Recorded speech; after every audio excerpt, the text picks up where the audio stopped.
El receptor más sencillo es el receptor heterodigno simple, el cual consta básicamente de un mezclador que mezcla la señal de radiofrecuencia con la señal de un oscilador local y la convierte en una frecuencia más baja. El receptor heterodigno simple también se le puede añadir un amplificador de bajo ruido para amplificar la señal y reducir el ruido que le llega a la antena y el ruido que hay en todo el receptor, y también un filtro porque necesitamos filtrar lo que es la señal nuestra y rechazar el resto de señales. Gráficamente esto se representa en esta figura de aquí, en la que tenemos aquí nuestra señal en la frecuencia de radiofrecuencia y aquí tenemos el oscilador local, omega o L. Pues bien, cuando esta señal se mezcla con cuando estas dos señales se mezclan, la señal que está en omega RF pasa a estar en una frecuencia omega IF que se llama frecuencia intermedia, que está justo a omega RF menos omega L, es decir, a esta distancia de aquí a aquí es exactamente la que hay desde 0 hasta donde vamos a recibir la señal, omega IF. Lo que pasa que esto es lo que sucede con la parte positiva del espectro. Sin embargo, con la parte negativa del espectro pasa exactamente lo mismo, es decir, la señal que está en omega RF también está en menos omega RF porque hay una diferencia de fase.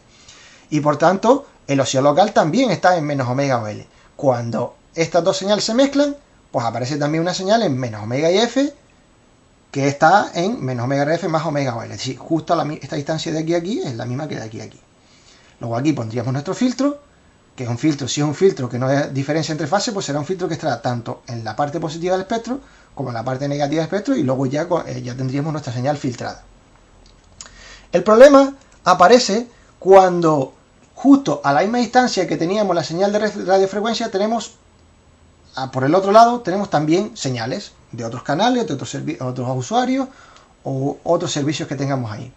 Si aquí hay un canal de lo que sea, también a la hora de mezclar la señal, fíjense lo que sucede. Esta señal pasa a estar aquí, sería esta señal de aquí, y esta señal imagen, que vamos a llamar imagen, pasa a estar aquí. Y lo mismo pasa con el espectro que está en la zona negativa. Esta señal imagen pasa a estar aquí y el canal deseado pasa a estar aquí. Con lo cual, fíjense que justo donde está el canal deseado cae también todo aquello que esté en la frecuencia imagen.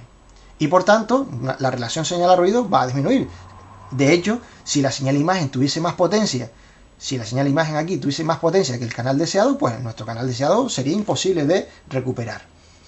Entonces, para solucionar esto, se puede hacer lo siguiente. Por ejemplo, poner un filtro de rechazo imagen. Es decir, insertar un filtro aquí que lo que haga es que deje pasar el canal deseado y rechace lo que está en la frecuencia imagen. Será un filtro que no distingue entre fases positivas y fases negativas, por tanto también estará por la parte de negativa. De esta manera, cuando hacemos la mezcla hacia frecuencias bajas, vemos que ya la relación señal a ruido es positiva y ya podemos recuperar el canal nuestro, porque nuestro canal tiene más potencia que esta señal que está en la frecuencia imagen, que para nosotros es como si fuese ruido. Entonces, hay un compromiso entre sensibilidad y selectividad. Vamos a estudiar esto. Si nosotros elegimos una frecuencia intermedia alta, es decir, una frecuencia de bajada que sea alta, una distancia de aquí grande, eso significa que la distancia a la que vamos a poner el oscilador local con respecto a la señal deseada es una distancia grande. Y por tanto la frecuencia imagen también estará a una distancia grande. Y por tanto, hacer este filtro que filtre mis canales y que rechace los canales que están en la frecuencia imagen será más sencillo. Por eso decimos que cuando la frecuencia imagen es alta, hay buena sensibilidad, porque vamos a rechazar bastante lo que está en la frecuencia imagen y por tanto cuando hagamos la mezcla hacia abajo habrá poquita señal de la frecuencia imagen y mucha señal de nuestro canal deseado. Sin embargo, como esta distancia es grande, es decir, estamos trabajando la frecuencia intermedia esta de aquí es una frecuencia alta, será más difícil hacer un filtro selectivo, un filtro que coja mi canal y no coja los canales adyacentes. Y por tanto hay una mala selectividad, puesto que el filtro de canal es más difícil de hacer porque estamos trabajando a frecuencias más altas. Por contra, si nosotros elegimos una frecuencia intermedia pequeña, es decir, una distancia de aquí a aquí pequeña, lo cual significa que esta distancia es pequeña y esta distancia también es pequeña, a la hora de hacer el filtro para rechazar la frecuencia imagen, será más difícil de hacerlo y por tanto se colará más señal imagen hacia nuestros canales. Es decir, hay una mala sensibilidad porque hay un bajo rechazo a la frecuencia imagen. pero hay una buena selectividad. ¿Por qué? Porque en este caso, como estamos trabajando aquí a frecuencias más bajas, ya podremos hacer un filtro mucho más selectivo y podemos seleccionar mejor nuestro canal. Este es el conocido compromiso entre sensibilidad y selectividad y tiene que ver con la elección de la frecuencia intermedia que vamos a utilizar.